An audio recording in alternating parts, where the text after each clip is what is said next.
Item 2.1, call to the order. At this time, I'm going to call the California Military Institute Special Board Meeting to order at 8:08 p.m.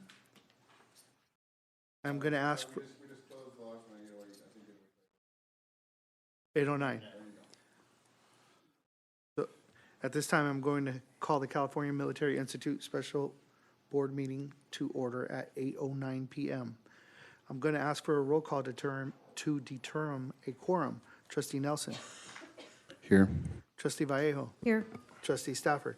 Here. Trustee Campos. Here. And myself, here. We've established a quorum.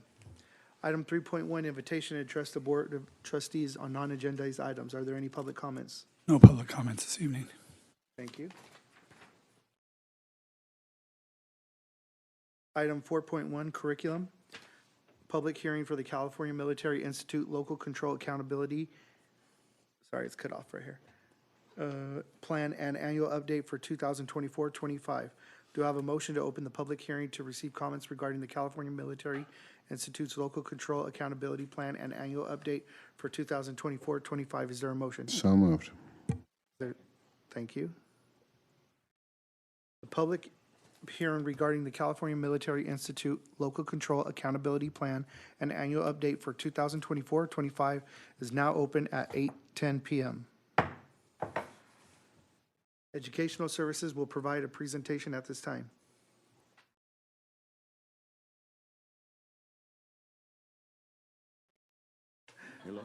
Thank you for waiting so patiently.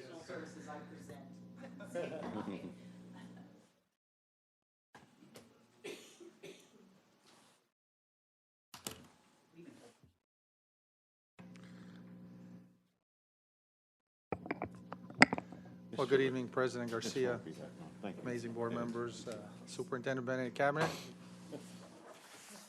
I'll try to be brief. They say,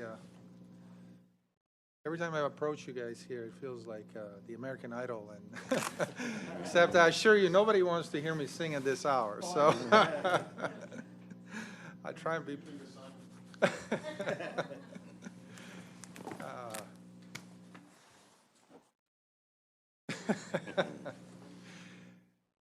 I have, the good thing is that a couple of months ago I did a mid-year review, shared some extensive data with you. So tonight I will simply go over some of the highlights of the report for you. The goals remain the same. There's no change there. The adopted LCAP figures with the LCFF funds that we receive as of June 12th. And as well as the supplemental concentration funds. So moving very quickly to LCAP Goal 1, some successes I shared with you. Our English language proficiency index is 64.5%. It's very, very strong. The reclassification rate is at 44.9%, which is also extremely strong. Comparison, you know, a really good rate, you're looking at 10 to 15%. To be at a 44.9, I credit the team at CMI, the teachers and staff working very hard with our parents and students to get them reclassified. Mr. Campos, you asked me a question a while back. What do we do with our students who've been reclassified? I can assure you that we continue to support them. Our staff meets with them on a regular basis once they're reclassified, just making sure that they don't fall through the cracks and they continue on that trajectory of success. I'm really happy to see our 11th grade ELA data that came in. 35% of our students are meeting the standard, 10% are exceeding the standard, which is really, really good to see. 30% are very close to nearly meeting the standard. So if we provide them some support, we'll be able to push them into that standard met. So that's a great success for us. Some of the successes I wanted to highlight. Math, as you heard even on the district side, it's no surprise. It continues to be a challenge for all of us. I think it's nationwide, quite frankly. If I can speak honestly, United States is lagging in mathematical achievement. I think we are behind 30 of the developed nations. United States is really having a tough time. Specifically with respect to California, there are new mathematics frameworks that change the way that mathematics is supposed to be taught. There's a lot more emphasis on concepts. And that's quite a big challenge. It's going to require some professional development on our teachers' part and our administrators' part to implement the new frameworks. I'm sure we'll talk more about them next year as time goes on. Definitely a shift. Students have to cite reasons, evidence, explain, apply the skills they've learned to a variety of different situations, right? As opposed to just back in the day when we were going to school, you just learn it one way and that's the way you see it on the test as well. It's not like that anymore. But we're up to the challenge. Next step for us, as I mentioned, I want to provide some targeted professional development for our teachers. I think that's very important so that they can do the work that we need them to do.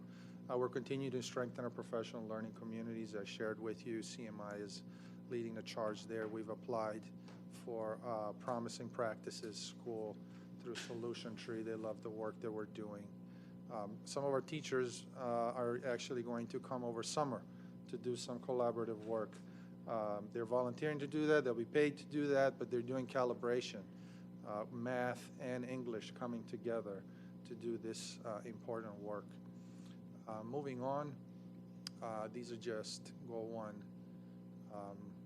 action services, if you will, and specific goals that we want to continue to fund to support Goal 1 specifically. Moving on to Goal 2, our graduation rate is maintained at 100%. Very proud of that. Again, that's teamwork. We are very, very committed to making that happen. Our FAFSA completion rate is also strong, so is our A through G rate and our college career indicator rate. Our AVID participation rate is 214 students. That's 21% of our student body is in AVID. We like that because AVID works. It works for our students. Provides them those organizational skills. If you've ever talked to students who are struggling, oftentimes when you talk to them, you find out it's because of those organizational skills, right? They don't write assignments down.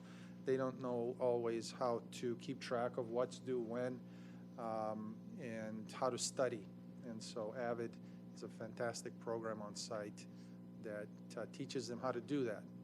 What are the challenges? Well, we're a smaller school, right? We don't have as many AP offerings, so we want to expand that. We also want to make sure that our students do better on these AP exams when they do take them. And we want to increase the number of students who are taking college courses.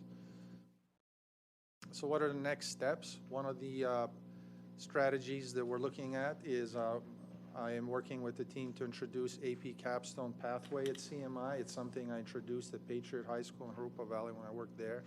It's a fantastic program for our students because it isn't necessarily content specific. What it does is it teaches students how to do research, how to present, how to write, and those are the skills that our students need when they go to college. And any student can be part of this program. They actually can earn a capstone diploma when they're done.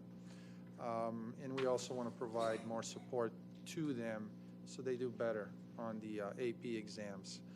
Finally, with respect to this goal, very excited about the esports pathway. I know you've heard that word thrown around a lot. I don't know if you're aware there's actually esports Olympics. It's a big deal, but in meeting with parents just recently, you know, the big question was, are you telling me that our kids are just going to be sitting there playing video games? I'm like, okay, that's part of it, but that's not all. You know, we're using this program to introduce them into careers like AI, cyber. We're partnering with the March Air Force Base and Air Force in general, and their security program teams will come to CMI to work with our students. So this program introduces them into well-paying careers when they leave. So I'm very excited about this program coming to CMI. And again, these are the figures that support this particular goal. Moving on to goal number 3. Local suspension rate for CMI currently is at 1.47. State average is about 3.5%. So we're well below that. Expulsion rate and for middle school and high school is negligible at this time, and our attendance is 94.6. And that is only because of our ability to communicate with parents how important this is. We partner with them. We develop a very strong parent involvement at CMI. And so some of this advertisement doesn't only come from me as a principal, it also comes from our parents talking to other parents, how important this is for our school. And you've been on our site, so you know how it feels, like a family in a way. Your hand up. Yes, sir. So your expulsion rate is 0.5. Correct. My question is, every district is different, I'm not trying to pass judgment. I just want to know, how is it possible that it's so low? It's great, don't get me wrong. What are we doing to keep? Are we just the fact that expulsion and suspension are an option, or are we actually trying to rectify the situation, mediate, therapy, all that type of stuff? What are we doing? So I shared the matrix that we created at CMI with our colleagues at the Student Services. So we have an MTSS team that meets on a regular basis. And so we're looking at every student through multiple lenses, right? So we're looking at grades, right? We're looking at attendance. We're looking at behavior. So all of this is on the screen, and we are assessing and analyzing. And then there's a column on supports, right? There's a column on interventions. So prior to, even getting to the point that we're talking about dismissal, we want to make sure that we have done everything within our power. Another column is contacting the parent, right? So there's a number of lenses and supports that have to be in place before we even get to that point. So it's a very systematic approach. And so a student would receive a lot of help and a lot of one-on-one interventions here at our school. Another approach is the military review board that we're able to do at CMI, which is a unique feature. It's, you've heard the word restorative practices, right? It's similar to that, but parents are invited, other staff is invited, whoever was affected was invited. It's a conversation, right, about what was done, how did it affect the school, how did it affect you, and then other conversations stem from that. How can we help and support? So we're able to do that. Now, I understand other schools may not be able to, but we are, because we're a little bit smaller. And so we have the time and the resources to be able to support our students like that. Welcome. So do you think, because when I was looking at the suspension rate, I think that was pretty impressive. Now, does that kind of go hand in hand, and I would assume it would, with it being kind of like a military type where discipline is something, personal self-discipline is something that is constantly, I'm assuming, on the kids' minds. The teachers are constantly, I know as an athlete, you discipline yourself, your coaches discipline you to do things properly, to do things right, and that usually will carry over into your conduct. And so obviously if you have students who are constantly being taught discipline to control emotions, control their thoughts, their actions, that when a situation kind of gets a little explosive, instead of it being maybe in an environment where they're not taught that, things happen quicker, but here it's kind of being reduced. I mean, I actually like that, which I think that's a great model. Yeah. But is that kind of part of it, do you think?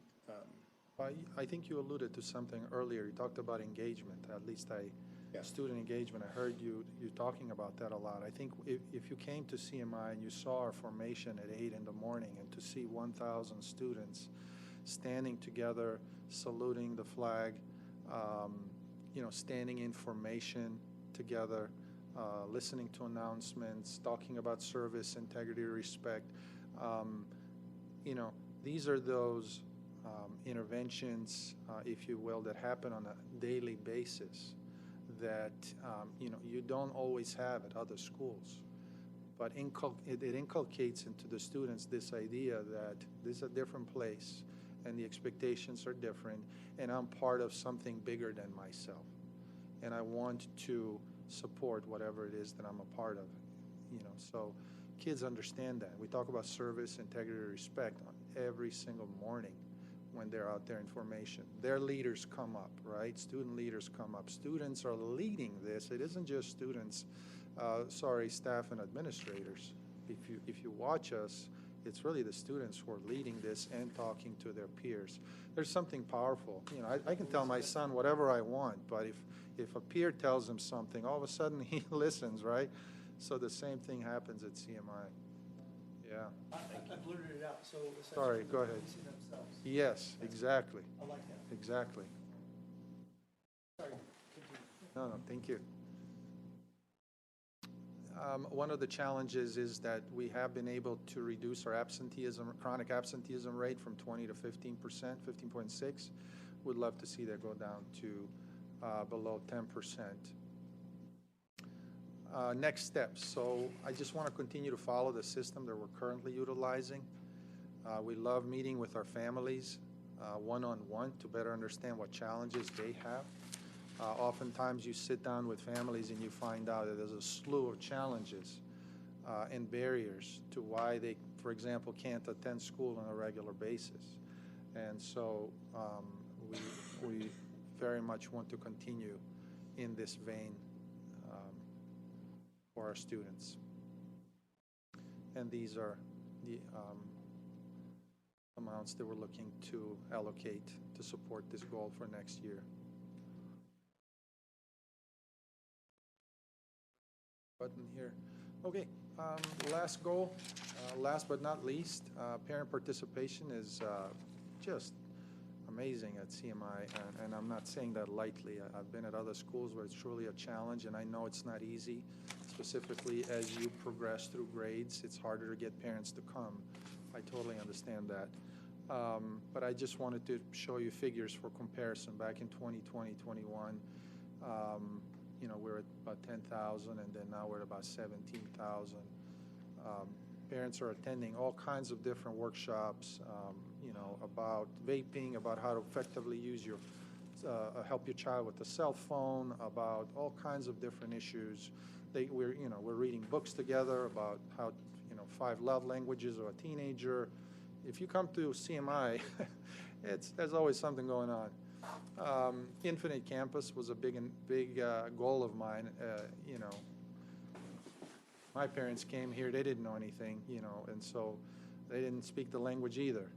And so I made it a point, when I become a principal, I'm going to educate my parents about how to use Parent Portal, how to use it, how to read it, how to know what your child's grades are. So we are basically at 95% of our parents are been trained on how to use the Parent Portal.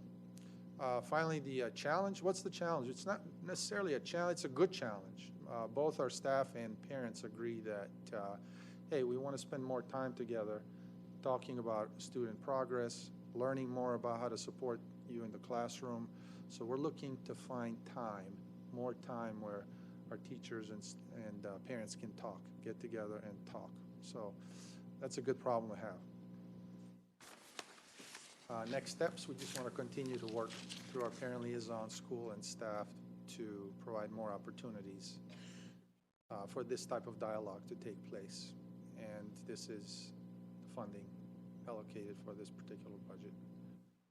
That's the end of the presentation. Yes, sir. I have a question, and I don't know if it was intentional or not, but I did notice in your 23-24 budget and compared to your 24-25, there was a lot of consultant costs in 23-24, and looking at the 24-25, the consultant costs are down, but it looks like there's more programs, kind of like what you were saying about getting the parents engaged as opposed Yes. to, and so I don't know if that was something that was intentional. I mean, I like the way that the money was being spent, because it's being spent broad and spread out, so that Yes. you're targeting different groups, different parents, all kinds of different activities and student groups. But is that just something that I kind of picked up on, or was that something that was kind of designed? No, I mean, our parents are asking for more. You know, our students are asking for more, and so we just want to be able to provide that to them. Whether it's speakers coming, whether it's outside groups coming to provide activities for them. So basically, the money is going directly to students and providing information to our parents. And I'm assuming that the teachers are Absolutely. Absolutely. on the same page on that. Okay, great, that's awesome. I don't know if I'm supposed to say it here or in another portion, but I would like to see another security and a custodian at your school. I think it'll make a huge difference. Okay. So that's one of the goals I would like to see. Thank you, sir. Thank you. All right. Are there any public comments? No public comments. Thank you, sir. The public hearing regarding the California Military Institute Local Control Accountability Plan and Annual Update for 2024-25 is now closed at 8:29 PM. Supposed to vote on something? There is a motion by Mr. Nelson and a second by Mr. Stafford to receive for review and consideration as part of the first reading, the California Military Institute Local Control and Accountability Plan and Annual Update for the 2024-25 school year. Please vote.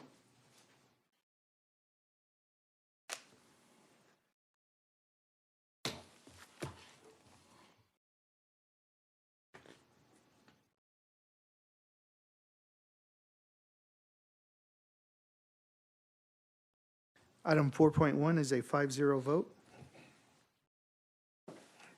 Item 4.2, business, public hearing regarding adoption of the 2024-25 California Military Institute budget. Do I have a motion to open the public hearing to receive comments regarding the 2024-25 California Military Institute budget? So moved. Is there a second? Second.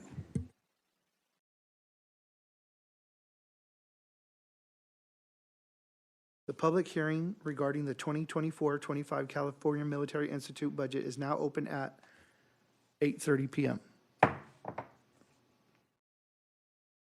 Business Services will provide a presentation at this time. Good evening. Again, I'm back. Welcome. Thank you. Okay. So it's just basically there are assumptions that we use for developing their budget, CMI budget. We use the same COLA as the May revision proposal, which is 1.07. If you could probably notice that the LCFF funding per ADA is a little bit higher compared to the district because they have a higher capture rate. And also they have, they're using 86.69% in calculating the supplemental and concentration grant, which is based on the 3-year rolling average of UPP.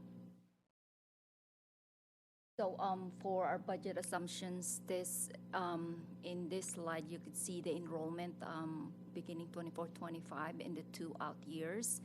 And that's, as I mentioned, that their capture rate is at 94%. We use the same projection for our out year and for purposes of presenting our MYP. Unduplicated percentage is 86.69 in 24-25. And it's a little bit higher in 25-26 because it's based on the 3-year rolling average. So now that we, in 24-25, we're using the single UPP rate, and it makes the 25-26 higher. And also the COLA, we use the same as the districts. The STIRS rate is, there's no change in that, is 19.1 all 3 years, and the same as the PERS rate, which is almost the same as the district.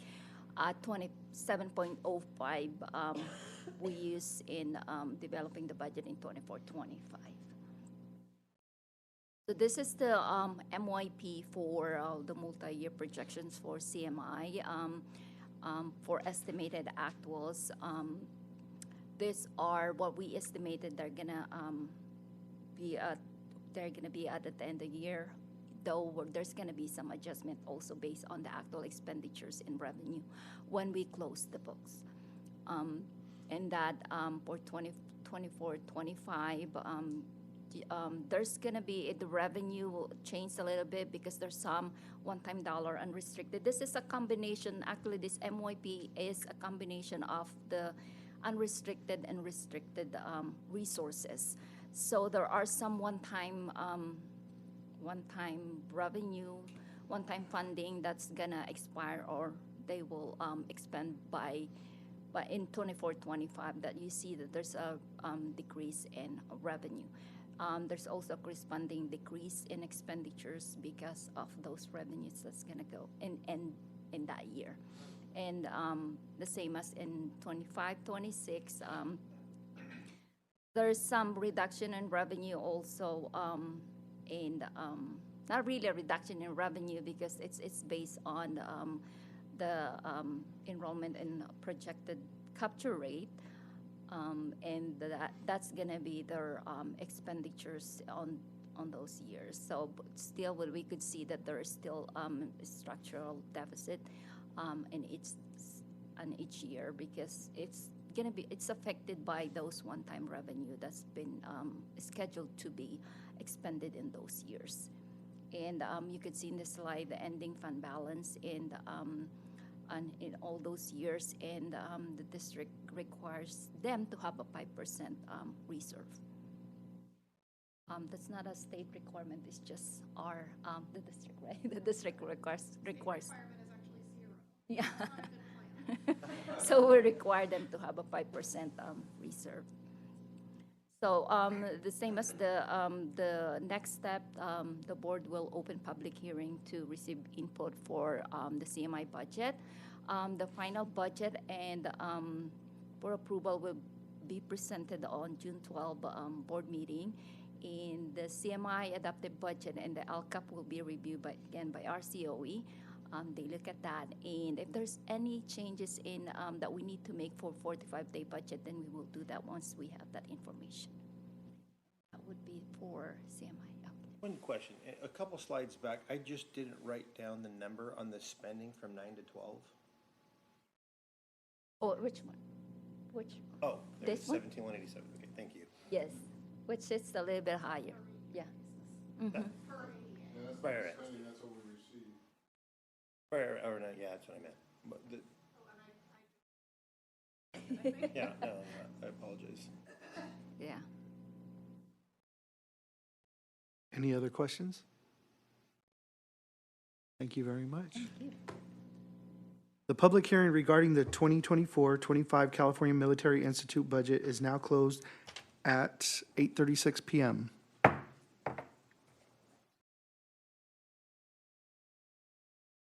There is a motion by Mr. Stafford and a second by Mr. Nelson to receive for review and consideration the 2024-25 California Military Institute budget. Please vote.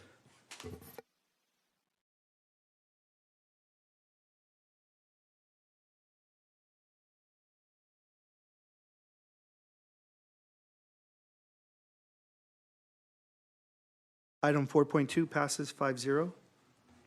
Item 5.1, adjournment of the special meeting of the California Military Institute for June 3rd, 2024. Do I have a motion? So moved. Is there a second? Second. Any discussion? Please vote.